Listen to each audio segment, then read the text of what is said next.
Bonjour à tous. Le sujet de la paracha de Vaera et le sujet central, c'est les 7 premières plaies d'Égypte. Sur ce canevas, je vais développer 4 idées. D'abord, je vais vous parler de l'Égypte antique et du mythe dont elle est porteuse jusqu'à aujourd'hui. Deuxièmement, je vais vous parler du monothéisme tel que les Juifs le conçoivent, c'est-à-dire l'identité entre deux appellations du Créateur, Elohim et Hachem. Ensuite, je vous parlerai des idoles et du rapport avec l'énumération des plaies d'Égypte. Et ma dernière partie sera l'évolution du pharaon entre la première plaie et la 7e, évolution qui s'achèvera dans la paracha la semaine prochaine, la paracha de Bo. Et enfin, je conclurai en montrant la saisissante analogie entre le contenu de cette paracha et la crise mondiale que nous sommes en train de vivre. D'abord, qu'est-ce que c'est que l'Égypte? L'Égypte est le plus puissant empire de toute l'Antiquité. Elle a fasciné tout le monde, d'abord les Grecs, ensuite les Romains. Pourquoi? Parce que c'est le gouvernement idéal. Le pharaon règne sur tout ce qui se passe en Égypte parce qu'il règne sur l'agriculture. En effet, les crues du Nil sont parfaitement prévisibles, en tout cas elles l'étaient à l'époque, et on peut irriguer ce qu'on veut en ayant des systèmes de canalisation et des systèmes d'ouverture et de fermeture de canaux qui permettent de décider exactement où il y aura de l'eau. Donc, là où il y a de l'eau, il y a des récoltes, et ces récoltes ne sont pas aléatoires. Donc, l'Égypte, c'est l'endroit où l'humanité découvre que l'esprit domine sur la matière. C'est en Égypte que les maîtres de la pensée grecque ont appris leur métier. Aristote et Thalès, les deux grands mathématiciens grecs, ont fait leur classe en Égypte. C'est tout naturel, puisque c'est là que l'homme est sûr de son intelligence. L'intelligence a un Dieu. Dans la Bible, il s'appelle Elohim. Elohim, c'est un pluriel, ça désigne en gros les différents visages de la nature.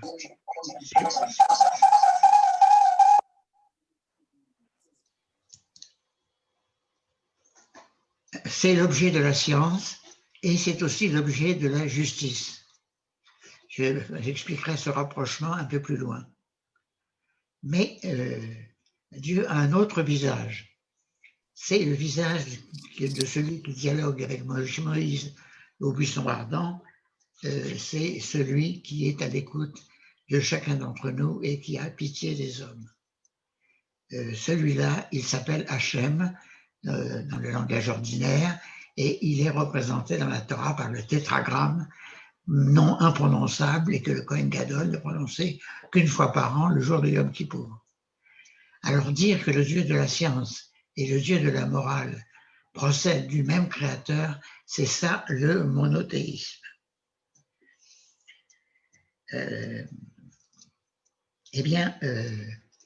Les plaies d'Égypte, c'est une leçon de monothéisme au pharaon et qui est encore valable aujourd'hui.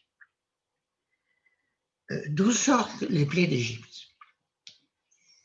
J'ai fait jadis la leçon inaugurale d'un colloque des intellectuels juifs de Grande Française où j'ai développé le sujet suivant. Le deuxième commandement, la deuxième des 10 paroles, dit « Tu ne feras pas d'image de ce qu'il y a dans le ciel, ce qu'il y a sur la terre et ce qu'il y a dans les eaux sous la terre. » Eh bien, les 12 plaies d'Égypte, les 10 plaies d'Égypte, pardon, dans la Haggadah de Pessah sont résumées en 3 paquets plus une. Donc, après avoir trempé le doigt dans la coupe de vin, surtout chez les Ashkénazes, en énumérant lentement le nom des plaies d'Égypte, on dit Rabbi Yehuda a fait un signe mémotechnique. Il les a groupés 3 par 3, de Tzak, Adash, Ba'achav.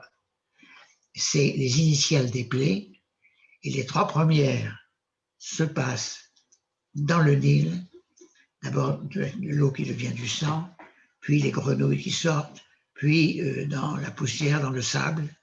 Donc on est dans le monde sous la terre, dans les eaux sous la terre.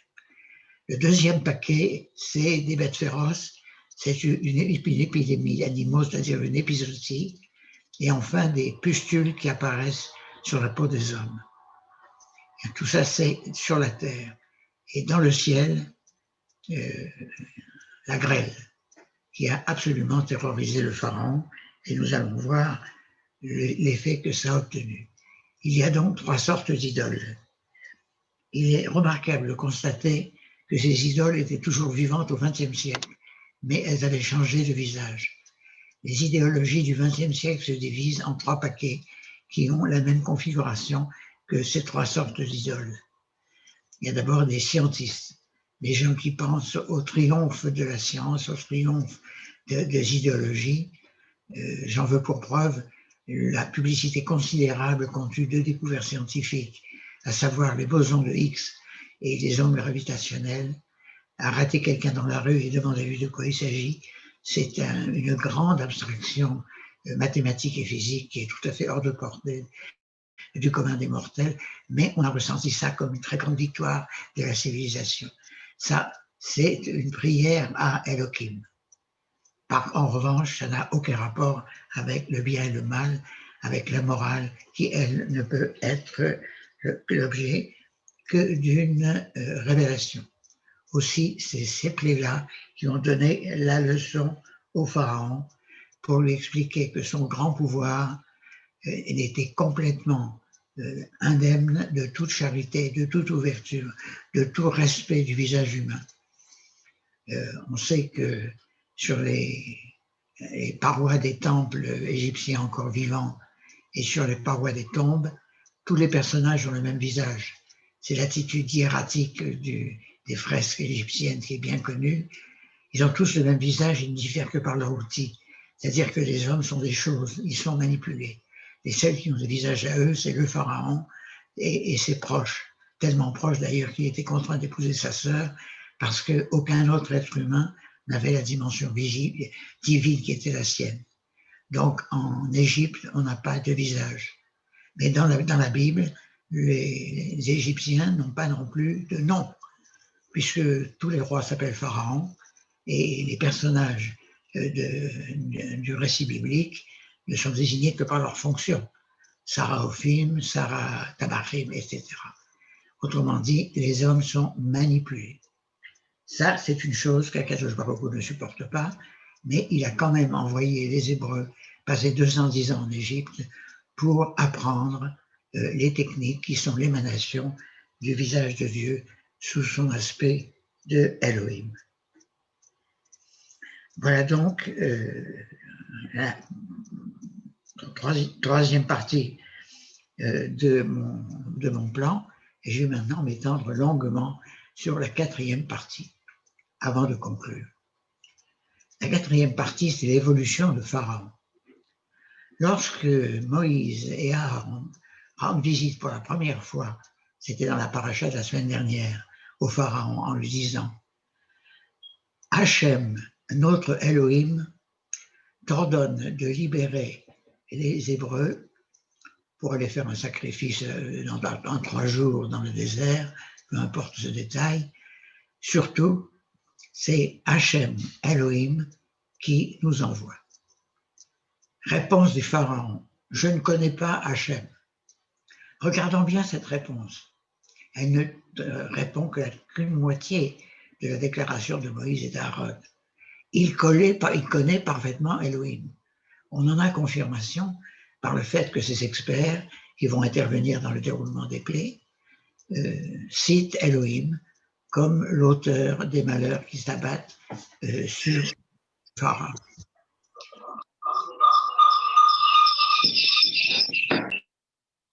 J'ai un concurrent sévère. Non, voilà, ça va. Bon.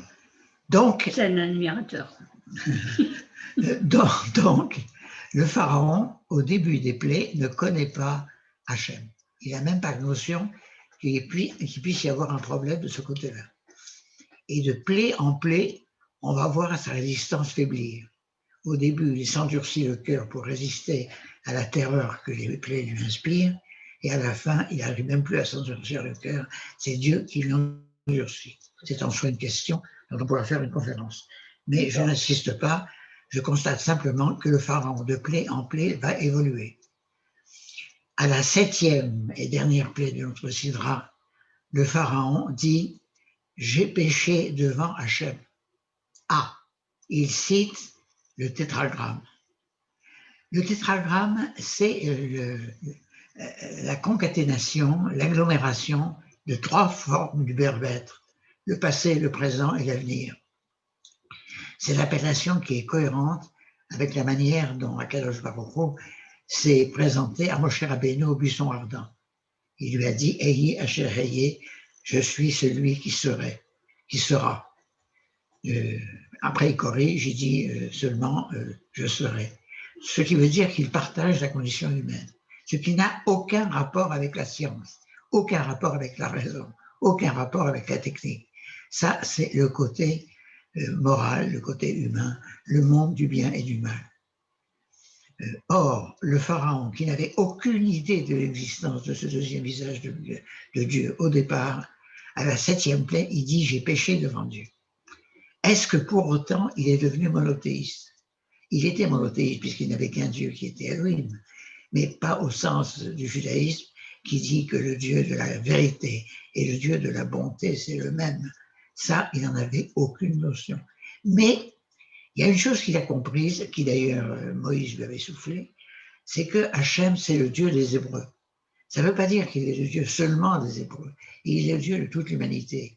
Mais il est le Dieu que seuls les Hébreux honorent en désignant tous les matins et tous les soirs dans le chemin Elohim et Hachem comme le même Dieu, avec une hiérarchie d'ailleurs, parce qu'on dit Hachem Hu Elohim, c'est le Dieu de bonté qui nous a fait la grâce de nous permettre de déchiffrer la nature.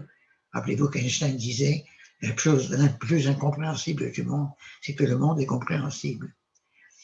Or, les hommes des Lumières étaient des héritiers directs de l'Égypte.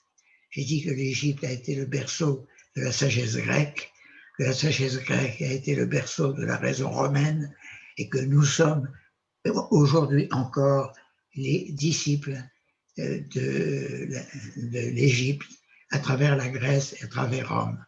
Aujourd'hui, nous célébrons des choses aussi incompréhensibles que le boson de Higgs et les ondes gravitationnelles, mais nous regardons le sang couler à flot sur toute la planète encore aujourd'hui. Le XXe siècle a été le plus cruel de toute l'histoire et ça continue. Bachar el-Assad étant le sommet de l'horreur puisqu'il noie sous les gaz de combat les propres enfants de son propre pays. Les présidents des États-Unis ont dit s'il fait ça, on le massacre. Ils ne l'ont pas massacré et ça continue. Autrement dit, les gens se noient en Méditerranée, on se massacre en Afrique en différents endroits sous le regard réprobateur de l'Occident qui est tellement fier de sa science. Autrement dit, nous sommes loin d'être monothéistes malgré les affirmations d'une très grande partie de l'humanité qui est pris dans des religions réputées monothéistes, mais qui est toujours véritablement idolâtre de la raison. Le pharaon a craqué. Pourquoi a-t-il craqué? Parce que lors des premières plaies, ses experts, c'est-à-dire les scientifiques, les techniciens, reproduisaient artificiellement avec leur sortilège les plaies. Ils transformaient l'eau en sang, ils suscitaient des grenouilles. Mais au bout d'un certain nombre de plaies, ils n'y arrivaient plus. Et là, ils ont dit, c'est la main d'Elohim. Elohim, le Dieu que eux-mêmes, ainsi que le pharaon, connaissaient bien. Et finalement, le pharaon va dire la semaine prochaine que Hachem, c'est son Dieu à lui aussi. Dans l'esprit d'un souverain de l'Antiquité, chaque peuple a ses dieux, et que les dieux se combattent. C'est une des formes de l'idolâtrie. Mais là, le pharaon, non seulement a dit « j'ai péché devant Hachem », mais il dit au peuple hébreu « bénissez-moi ». Il y a de grandes ressemblances entre le pharaon de Joseph, que les Juifs aimaient bien, puisqu'il il les a logés luxueusement dans le territoire de Goshen, et il était le pharaon de Moïse. La seule différence, c'est que le pharaon de Joseph a reconnu Hachem tout de suite, à cause de ses rêves, parce que la nature qu'il croyait dominer se détraquait, et qu'un obscur esclave hébreu, Joseph, lui a expliqué le sens de ses rêves, et du coup, il en a fait son premier ministre. Tandis que le pharaon de Moïse, lui, il a fallu 10 plaies pour qu'il soit convaincu, parce qu'il a parcouru un long chemin encore avec les 3 dernières plaies que nous aborderons dans la paracha de la semaine prochaine. Eh bien, je pense que cette paracha, celle de cette semaine et sa suite, la semaine prochaine, sont d'une brûlante actualité. En effet, nous sommes toujours des idolâtres du pharaon, avec tous les 3 visages qu'on connaissait au XIXe siècle, les adorateurs de la science, les adorateurs de l'économie qui se divisent en communistes et en libéraux, et les adorateurs de l'inconscient, de l'adorateur des pulsions, mauvais élèves de Freud. Ces 3 explications de la marche du monde recouvrent exactement les 3 formes d'idolâtrie condamnées par la deuxième des 10 paroles. Autrement dit, nous sommes encore des idolâtres, en tout cas je ne dis pas nous juifs, mais nous les hommes qui se croient les plus civilisés du monde au XXIe siècle et qui sont en réalité des gens qui sont fanatisés par la raison et encore aveugles aux enjeux moraux dont l'humanité souffre cruellement. Donc, cette épidémie du Covid qui met à mal la science médicale, qui met à mal la science économique, le terrorisme, c'est-à-dire tout ce qui fait que notre monde est un monde malade, un monde de désordre, dont on ne sait pas dans quel état il va sortir de cette épidémie qui ne finit pas de flamber. Ce monde est dans le même état que le pharaon, entre la 7e et la 10e plaie, c'est-à-dire un souverain qui se croyait le maître du monde, le maître de la raison, le maître de ses contemporains. Ce souverain est maintenant à terre, est maintenant désespéré de dominer la situation, puisqu'il ne sait pas ce qu'il doit faire au point de vue économique. Pour le moment, il imprime des billets pour réduire au silence tous ceux qui manquent d'argent, et qu'il confine, il nous met en couvre-feu de plus en plus tôt, tout ça avec une efficacité tout à fait problématique. Eh bien, de la même manière, le pharaon, les Égyptiens de cette époque ont été écrasés et ne savaient pas quoi faire. D'abord, ils ont cru que leurs experts y arriveraient, mais en très peu de temps, ils ont désespéré de cela. Et à la fin, ces pharaons qui s'humiliaient devant le peuple, devant Moïse et Aaron, en disant « bénissez-moi ». Ça a duré 3 jours, mais pendant 3 jours, le pouvoir suprême de l'Antiquité a été vraiment monothéiste au sens des Hébreux. C'est-à-dire qu'il a vu que le Créateur du monde était aussi un père pour les malheureux qui subissaient les souffrances dues aux excès de la raison. Après tout, Hiroshima et Auschwitz étaient de formidables victoires de la raison et d'abominables crimes, d'abominables défaites de la morale. Je vous donne un aperçu de mon métier. Je suis professeur de gestion et au premier cours que je fais à mes élèves, je leur dis « mon problème, c'est les choix des chefs d'entreprise ». Mon problème, c'est d'éclairer les choix des entreprises. Un chef d'entreprise souffre toujours de manquer d'informations. Il manque d'informations sur le passé, il manque d'informations sur le présent et il n'a pratiquement aucune information sur l'avenir.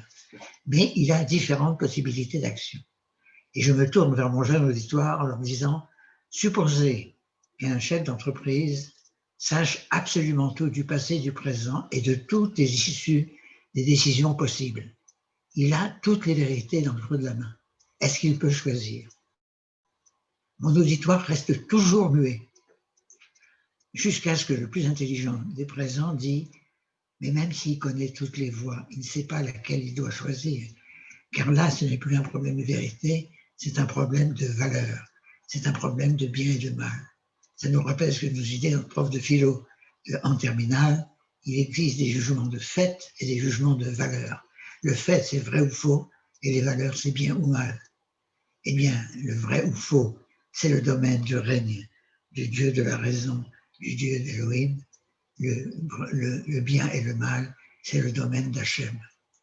Au sens de la vérité, Hiroshima, c'est une formidable victoire de la physique nucléaire. Au sens de l'organisation industrielle, Auschwitz était une machine à tuer d'une incomparable efficacité. C'est affreux de dire ça, parce qu'on fait des éloges de la science sur la physique nucléaire et l'éloge de l'organisation industrielle dans le cas des camps d'extermination. Eh bien, on voit très bien que ces deux choses n'ont absolument aucun rapport. Pourquoi sommes-nous encore aujourd'hui des idolâtres de la raison? Pourquoi encore aujourd'hui nous sommes un peu égyptiens? Tout simplement à cause des guerres de religion. Parce qu'au XVIe siècle, tant de sang a coulé en Europe au nom de la réforme que les hommes se sont dit, c'est fou de s'entretuer comme ça, mettons-nous d'accord. Et Descartes et Galilée, entre autres, et ça a connu des sommets au XVIIIe siècle, ont dit qu'il y a des choses que tout le monde accepte, c'est que 2 et 2 font 4, comme disait Don Juan dans la pièce de Molière du titre éponyme. Je ne crois en rien sauf que 2 et 2 font 4. Et bien malheureusement, ça c'est le règne d'Elohim. Et on a fait des sciences humaines pour combattre le mal dans la société, la psychologie pour combattre les angoisses, la sociologie pour combattre les conflits et l'économie politique pour combattre la misère. Ces disciplines se sont magnifiquement développées au XIXe siècle, mais il y a de plus en plus d'angoisses, toujours autant de conflits, et si l'économie se développe, il y a des misères affreuses qui sévissent à la surface de la Terre. Autrement dit, le peuple juif n'a pas fini de remplir sa mission, de répandre un exemple de monothéisme sur toute la Terre. Et ce que nous vivons en ce moment ressemble beaucoup aux plaies d'Égypte, puisque le pouvoir technocratique des médecins est vaincu pour le moment. Le vaccin va peut-être retourner le sens de la bataille, mais pour le moment, c'est une défaite. Mon espoir, et je l'ai dit dans un article publié dans le magnifique bulletin de la CTI, mon espoir, c'est que cet exemple de solidarité que toute l'humanité éprouve, puisque cette épidémie sévit dans tous les pays du monde avec des gravités variées, entraîne une sorte de communication universelle entre les grands et les petits, entre les riches et les pauvres, avec un exemple cité à tout le monde qui est l'État d'Israël. Est-ce que ça a un rapport avec le judaïsme? Pourquoi pas? Donc je me dis, peut-être de tous ces malheurs dont nous souffrons aujourd'hui, il sortira une humanité plus solidaire. Merci de votre attention.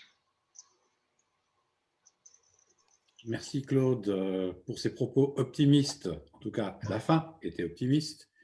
Merci de remettre votre caméra on et puis vos micros également si vous souhaitez poser une question ou intervenir. Allez Claude, vas-y. Oui. Merci beaucoup pour ce magnifique panorama et l'actualité. Il y a une dimension que je trouve on peut ajouter, il me permet, Oui. c'est la mémoire. C'est-à-dire que même si on a la connaissance des faits, et on l'oublie. Le pharaon avait oublié ce que avaient fait Joseph et les Hébreux. Et on a l'impression que l'humanité a du mal à tirer les leçons des faits passés. C'est très juste, c'est très juste. Il y a en ce moment un mémoire d'ingénieur élève à l'école des mines, je sais que Claude sait de quoi je parle, sur le sujet « Comment l'État peut-il se prémunir contre les grandes catastrophes ?» Et la première remarque qu'ont fait les élèves en étudiant le sujet, en disant « On prépare toujours la guerre précédente ». La ligne Maginot, c'était une belle défense pour la Première Guerre mondiale. Ça a complètement échoué parce que la deuxième, on ne sait pas du tout ce qu'elle devait être. Donc la mémoire, c'est très dangereux parce que ça conduit à répéter ce qu'on a déjà fait, parce que ça, au moins, on connaît. Donc, vous avez raison, mais d'un autre côté, c'est dangereux. Je ne connais pas un seul commentateur journalistique qui avait prévu ce que nous vivons aujourd'hui. C'était complètement inimaginable. Et la peste. Même les astrologues ne l'ont pas prévu, c'est dire. C'est dire. Et la peste, ça n'a pas été prévu. Pourtant, non, mais en Donc, 1350. Là, on parle des prévisions. Moi, je parle de la mémoire, c'est-à-dire qu'on a vu, qu'on a entendu, qu'on a compris, et par un phénomène psychique, ça s'efface et on prend d'autres voies. Donc, c'est ça qui me rend un peu moins optimiste par rapport à votre voix. Même cette esprit de solidarité peut... Alors, le peuple juif, c'est aussi le peuple de la mémoire. Lui garde la trace de la sortie d'Égypte. Il n'a pas fini. Il y a une constatation historique qui confirme complètement ce que vous dites. La ville de Guatemala City a été détruite 3 fois par l'explosion du volcan d'à côté. Pourquoi ils ont reconstruit au même endroit? Voilà. Parce que les cendres volcaniques sont extrêmement fertiles et que tout pousse très facilement dans ce genre de terrain. Et ils se sont dit, un volcan, ça n'explose pas tous les jours. En effet, ce n'est pas tous les jours, mais 3 fois. Ils ont fini par déménager.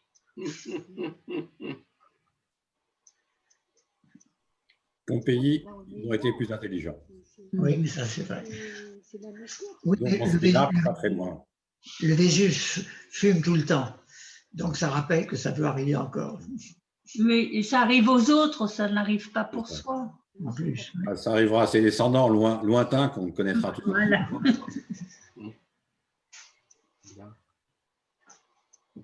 En tout cas, nous avons en ce moment l'évidence de l'impuissance des gouvernements modernes armés de toute la science et de toute la technique et de toutes les armes faire face à des phénomènes inédits. C'est vraiment impressionnant. Chose curieuse d'ailleurs, y compris pour approvisionnement en masques et pour approvisionnement en vaccins. Ça aussi, ça a l'air de poser des problèmes, alors que pourtant, c'est plutôt de la gestion classique. Quelle humiliation pour nos potentats. Je peux poser une question? Pardon. Oui.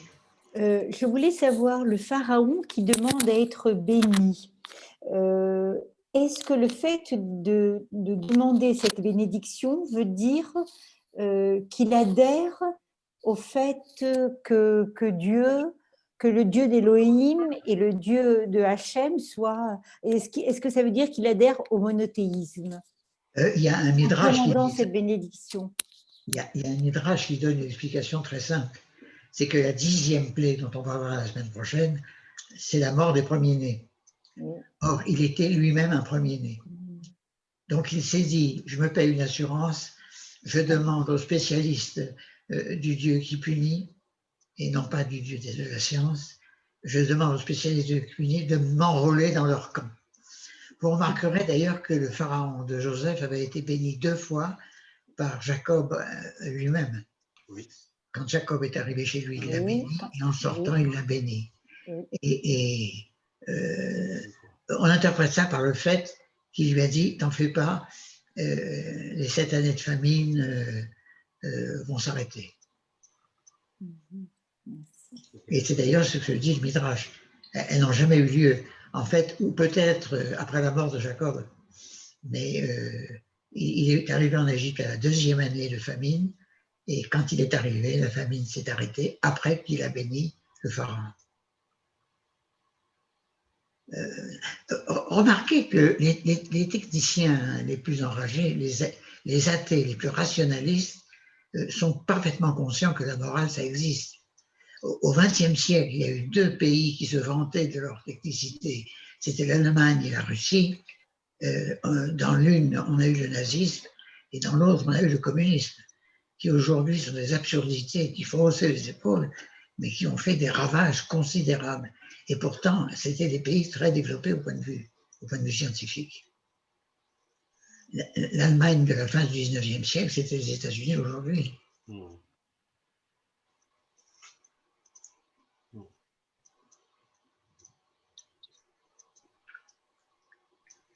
Autre question? Oui. Vas-y. Oui. C'est pas une question directement sur la paracha. D'abord, je vous remercie. Mais je voulais savoir comment vous interprétez, parce que souvent on entend le fondement du judaïsme, c'est l'éthique. Et est-ce que c'est pas plutôt le fondement du judaïsme, c'est la loi avec les mitzvot, et le but, c'est l'éthique, en fait. C'est-à-dire, la loi et les mitzvot, ça aide l'homme à... C'est-à-dire, c'est le but et formule... Enfin, voilà. Et pas... Vous retrouvez la réponse de Hillel au candidat à la conversion qui dit « Convertis-moi le temps que je me tienne sur un pied ». Et sa réponse a été « Ne fais pas à autrui ce qu'il ne faudrait pas qu'il te fasse ». C'est une autre façon de dire « Tu aimeras ton prochain comme toi-même ». Donc vous avez absolument raison. Mais il n'en reste pas moins qu'il y a une définition beaucoup plus large. Si vous m'y autorisez, bien que ce ne soit pas vraiment dans le sujet, je vais vous définir le christianisme. Les évangiles ont été écrits à la fin du 1er siècle de notre ère, alors que le temple avait brûlé en 70.